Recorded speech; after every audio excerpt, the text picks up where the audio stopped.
আমাদের বাপ দাদা জন্ম বিটা ফালায় তুইয়া আমাদের এই এলাকা ছেড়ে আমাদের যাইতে ইচ্ছুক না।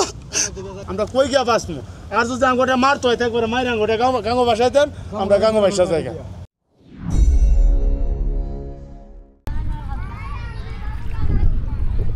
আমি এখন আয়নারকান্দিতে আছি, এটাকে বাবুনগরও বলে। আয়নারকান্দির এই যে ভাঙনের অবস্থা দেখেন, গ্রামটা অনেক বড় ছিল। আমি এই গ্রামটা একটু ঘুরে দেখার চেষ্টা করব এবং এই গ্রামটা তুলে ধরার চেষ্টা করব। মাটি কই নিয়ে যাবেন? ও আচ্ছা আচ্ছা, এই যে ঘায়াল দিতেছেন না? আরে এই দল টলে থাকে না তো? অনেক দূরে। আচ্ছা, অনেক দূরে ছিল। হ্যাঁ, অনেক দূরে। আমরা আমাদের পাশে 150 মুসলমান ছিল। আচ্ছা, সে ওইটা গেছে। এখন আমরা ঘর আছিল, তারপর 200 ঘর। আচ্ছা, 200 ঘরের মধ্যে আমরা ঘর আছে বর্তমান অনেক 70-80 আছে। 70-80টা আছে বর্তমান। আর নদীতে ভাঙা যাইতেছে, যার জামে চলে যাইতেছে। মানে এরকমই আমরা নদীর সাথে যুদ্ধ হইরা হইরা থাকতেছে। এই যে গাছটা, ছোট গাছটা, ছোট গাছটার এই দিক থেকে লয়া এই জায়গার সমাজ ছিল, বুঝলেন? আমরা এই দিক দিয়ে আসা যাওয়া করতেছি। নদী তো আমরা বাড়ি তো মনে করেন অনেক দূরে, কোনটা আমার জায়গা জমি আছে। পাশে 150 মুসলমান আছিল। স্কুল আছিল, স্কুল সরকারি। হ্যাঁ হ্যাঁ, স্কুল কই ছিল? স্কুল বর্তমানে নদীর এপারে আছে।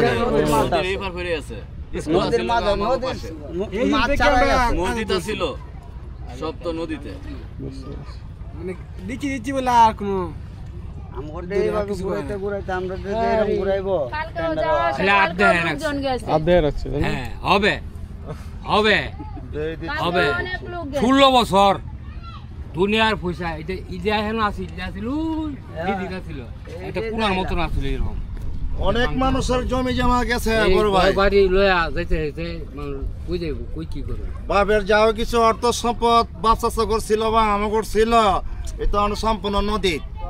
এখন এই যে নদীর পিছু যাও আমরা যে সমস্ত টাকা পয়সা বস্তা কেনাকাটা করে যেভাবে আমরা শ্রম দিয়ে আছি, ওইটা মনে হয় যে একটা যুদ্ধ করতেছি। এমন যুদ্ধ বোধ আমরা মার পেটাতে পয়সা এতটুক ডাং করে আমরা করি না। মাস থেকে মাল দেখা দেখে আমরা মনটা খুশি, আমরা পাবো। হবে হবে, চিন্তা করি না। ওতে ইন্সপেক্টর বালু দিয়া ইট দিয়া মাঠে গেছে।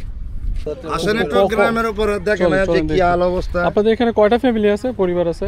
এখন মোটামুটি আমরা 34টা ঘর, এখন বর্তমানে 34টা।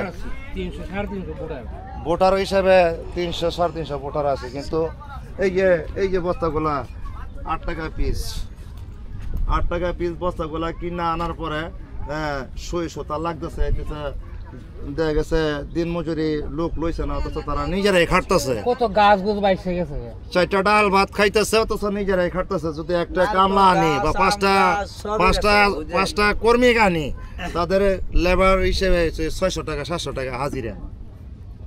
কইতে দিব, কিভাবে দিব? আমরা 100 ফ্যামিলি 100 ঘর ছিল, বুঝছেন? 100 ঘরতে ভাঙ্গা ভাঙ্গা অনেক মনে হয় 40-45 ঘর আছে। 40-45 ঘর। এই যে কিছুক্ষণ আগে আমরা 400-450 বস্তা লাগিয়েছি।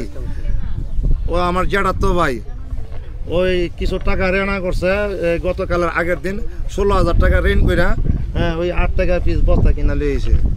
এখন বলতেছে ভাই আমাকে বাড়িটা রক্ষা করার জন্য তোমরা 2-4-5-6 জন যাই পারো, কিছু আর্থনিকভাবে আমার বাড়িটা রক্ষা করো। এই যে ভাই কাজ সেরে এলাম। তো দাদা আজকে অনেক দুঃখের মতনে, যদি আপনাদের মায়া মতো লাগে দাদা একটু দয়া করে দেখা যান। আর যদি থাকার মতন, যদি আমরা এখানে রাখার কোনো পদ্ধতি বা আপনাদের কাছে কোনো সিস্টেম থাকে, তো আমরা একটা বসস্থান দেন, আর নাহলে আর কিছু করার নেই। মানে সবচেয়ে দুঃখজনক বিষয় হচ্ছে শাহপুর পর্যন্ত বেড়িবাঁধ আসলো, কিন্তু এই আয়নারকান্দির মানুষ 3 নং ওয়ার্ড বলিয়ারদি আয়নারকান্দি, 3 নং বলিয়ারদির আয়নারকান্দি গ্রাম, এই গ্রামের মানুষ ন্যূনতম সাহায্যটুকু পাচ্ছে না। আমি আবারও দৃষ্টি আকর্ষণ করব, বাজিতপুর উপজেলার সবচাইতে যে বড় অফিসার ইউনো সাহেব চাইলে আসলে এই মানুষগুলোর দুঃখ কিছুটা হলে গুছাইতে পারে, কিছুটা হইলে সাহায্য করতে পারে। এই যে আমাকে ভাইরা বললো যে বস্তা, ন্যূনতম যে বস্তাটার যদি আর্থিক সাহায্য বা বস্তাও যদি দেওয়া যায়, আসলে কিছুটা হইলে রক্ষা পাবে। জি জি বলেন।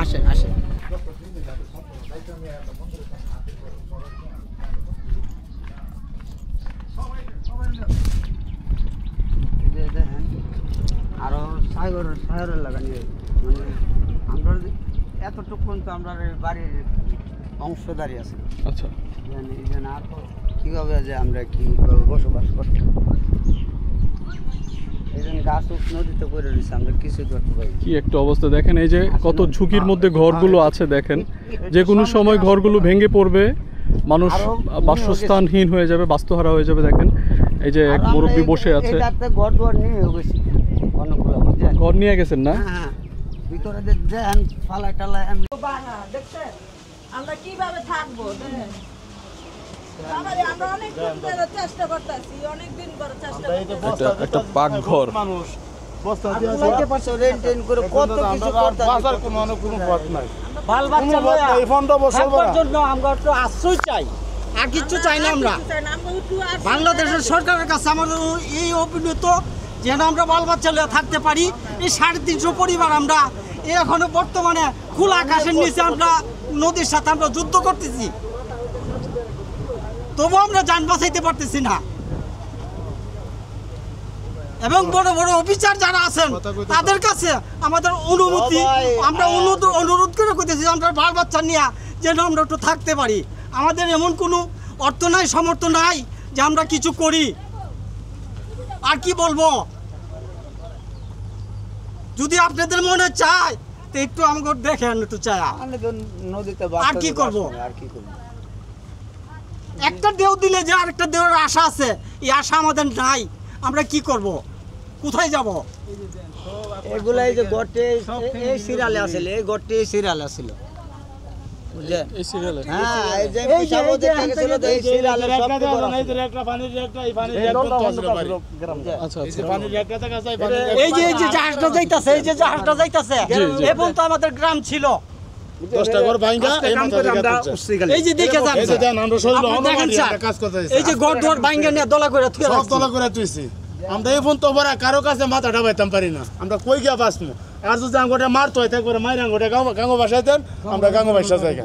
আসলে এই দুঃখী মানুষগুলো বেশি কিছু চায় না, শুধু তাদের বসত ভিটায় থাকতে চায়, এইটুকু নিরাপত্তা চায়, তারা আর কিচ্ছু চায় না। আমরা কি সরকারের কাছে তারা সরকারের কাছে কিছুই চায় না, শুধু তার নিজের ভিটায়, বাপদাদার ভিটায় একটু শান্তিতে বসবাস করতে চায়। তারা রাতে ঘুমাইতে পারে না, এই ঢেউ কখন তাদের ঘর উড়ায় নেবে। অলরেডি 10-15টা ঘর উপরে তুলছে, আবার যে নতুন করে ঘর তুলবে ওই জায়গাটুকু তাদের নাই।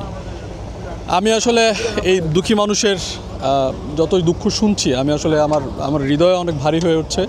আমি যদি দেখাই, এই যে নৌকাটা যাচ্ছে এই পাশ পর্যন্ত গ্রামের অংশ ছিল, ভাঙতে ভাঙতে এখন একদম ঘরের শেষ প্রান্তে। দেখেন এই যে ঘর, এই যে বাচ্চাটা দাঁড়ায় আছে, যে কোনো সময় পানিতে পড়তে পারে এমন একটা অবস্থা। হ্যাঁ, খুব দুঃখী জীবনযাপন করছে। আসলে তারা বাংলাদেশের নাগরিক, এখানে তাদের জন্ম, অথচ তারা কিছুই পাচ্ছে না। নদীর করাল গ্রাসে সব বিলীন হয়ে যাচ্ছে, ঘর বাড়ি, স্বপ্ন, সংসার। আমরা বাবার আমগো যদি ঠাই না দেন, মাথা গুজার, তাহলে আমরা কোথায় থাকবো? কই যাবো আমরা? বাল বাচ্চা আমরা কই যাবো? এই শিশু বাচ্চা বুচ্চালে আমরা কই যাবো? আমরা রাতে ঘুমো না, রাত্রে আমরা খালি ঘুরি, রাত মেরে আমরা সারা গ্রামের মানুষ ঘুরি। আমরা এই না জানি পানি তোরা জায়গা, না জানি গাঙ্গে বাসা জায়গা, আমরা খালি এই চিন্তাধারা করি। এই কিছুদিনের মধ্যে যে বন্যাটা হয়েছিল, এই বন্যারে ভাঙচুর করে এতটুক নিয়ে ঢুকাইছে, কিন্তু এতটুক ছিল না। হ্যাঁ, এতটুক ছিল না। আমি যতটুক যাইতে পারি, হ্যাঁ, এখানে এই পর্যন্তই ছিল। এই ভাঙনটা এর থেকে শুরু হইল, বা অথচ আটটু দূর হবে। তা এই 2 দিনের মাধ্যমে আমরা এই যতটুক পারছি এই বস্তা দিয়ে এই পর্যন্ত আটকে রাখছি। এখানে আমাদের একটা ভক্তি স্থান আছে, মন্দির, কালী মন্দির। হ্যাঁ, আপনাদের কি ভাষায় বোঝাবো জানি না কিছুই, তারপরও দেখাইতেছি। হ্যাঁ, একটু আসেন। সব কিছু ভাঙচুর করে নিচে, এই যে সামনে কালীর মন্দির, এটার বলে রক্ষা কালীর মন্দির। আমরা এখানে একটা প্রতিষ্ঠানে প্রতি বছরে ভক্তি করি। হ্যাঁ, এখন মন্দিরটাও পাইয়া লিছে এই ভাঙনে। হ্যাঁ, এখানে আরও 5-7টা ফ্যামিলি ছিল, ওদের ঘর বাড়ি তো নাই, এরা অন্যদিকে যে হ্যাঁ এই এক একজনের ঘরে বসবাস করতেছে। হ্যাঁ আর কি দেখাবো না আর কি বলবো, দুঃখের বিষয়। যদি আমাকে প্রতি আপনাদের একটু মায়া মমতা থাকে তাহলে আমার ঘরে একটু দেখবেন। এই আপনাদের কাছে আমাদের আশা কামনা। দাদা আর কি বলবো, এখন আর শুধু কান্না আছে, কান্না ছাড়া আর কিছুই নাই। মানে 2 চোখের জল শুকিয়ে গেছে দাদা, আর কি কাঁদবো, কাঁদতে এই পর্যন্ত বেঁচে আছি, আর বাঁচা থাকার ইচ্ছুক নাই। আমাদের জন্য কে কিছু করতেছে না, মা বোন নিয়ে যে কত কষ্টে আছি, অথচ কোনো দরদি এসে দেখতেছেও না। আর কি বলবো, খুব দুঃখের বিষয়। আমাদের বাপ দাদা জন্ম বিটে ফালায় তুই আমাদের এই এলাকা ছেড়ে আমাদের যাইতে ইচ্ছুক না। আমরা কি করি, কিভাবে চলবো? আমরা তো এত বড় অর্থহীন না, আমরা টাকাওয়ালা না, পয়সাওয়ালা না। যা হোক কিছু বাবার অর্থ সম্পদ ছিল, এই কি সব নদী নিয়ে গেছে। আর কি বলবো দাদা, দুঃখের বিষয়। তাই আমরা দুঃখ পাইতেছি দাদা, এটাই সবচেয়ে ভালো। আপনি একজন বিদেশি আমাদের দেশে আইছেন, এখন আমরা নিজের মানুষ মনে করি আমি আপনাদের গ্রহণ করি, আমরা সবাই গ্রহণ করতে চাই। আপনি দেখুন আমাদের জন্য কিছু করতে পারেন। আর আমার দাদা কিছু বলার নাই, এতেই আপনাকে কোটি কোটি সালাম। আমি যদি এই গ্রামের লোকেশনটা আরেকটু বলতে চাই, এই গ্রামটা হচ্ছে কিশোরগঞ্জ জেলার বাজিতপুর উপজেলার একটি গ্রাম। এই গ্রামটি হচ্ছে বলিয়ারদি ইউনিয়নে পড়ছে। গ্রামটির নাম 6 নং ওয়ার্ড। গ্রামটির নাম হচ্ছে আয়নারকান্দি। এক ভাই তার দুঃখের কথা বলতে বলতে আসলে চোখের পানিও নাই বলা যায়, যেটা কাঁদতে আসলে চোখের পানি পর্যন্ত শুকিয়ে গেছে। আমরা আসলে মানুষকে জানাতে চাই যে মানুষগুলো কত কষ্টে আছে। আমরা আসলে বোঝাতে চাই যে এই আধুনিক যুগেও উন্নত বাংলাদেশেও যে মানুষ কত কষ্ট আছে, এই জিনিসটা আমরা জানাতে চাই। আপনারা ভিডিওটা সবাই শেয়ার করে দেবেন। আমি চাইবো যে ইউনু মহোদয় জিনিসটা নজরে আনুক এবং এই মানুষগুলোর দুঃখ একটু হলেও যেন বোঝার চেষ্টা করে। আসলে তারা বাংলাদেশের নাগরিক, তারা কেন এত কষ্টে থাকবে? তাদের কি ন্যূনতম অর্থ, ন্যূনতম সাহায্য পাওয়ার অধিকার নাই? ন্যূনতম অধিকার নাই? আমি অনুরোধ করব এই ভিডিওটা আপনারা বেশি শেয়ার করবেন, এটা করজোরে অনুরোধ করছি। এই কষ্টে থাকা মানুষগুলোর দুঃখ যেন উপযুক্ত মানুষের কাছে পৌঁছায়।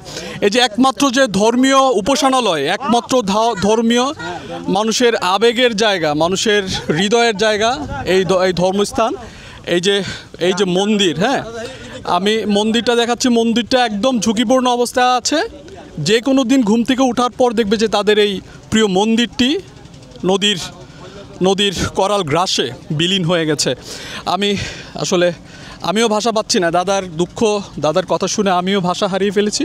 আমি সবার কাছে অনুরোধ করব এই মানুষগুলোর দুঃখ যেন উপযুক্ত মানুষের কাছে পৌঁছায়। এই জন্য আপনারা বেশি শেয়ার করবেন, আপনারা এই মানুষগুলোর জন্য দোয়া করবেন।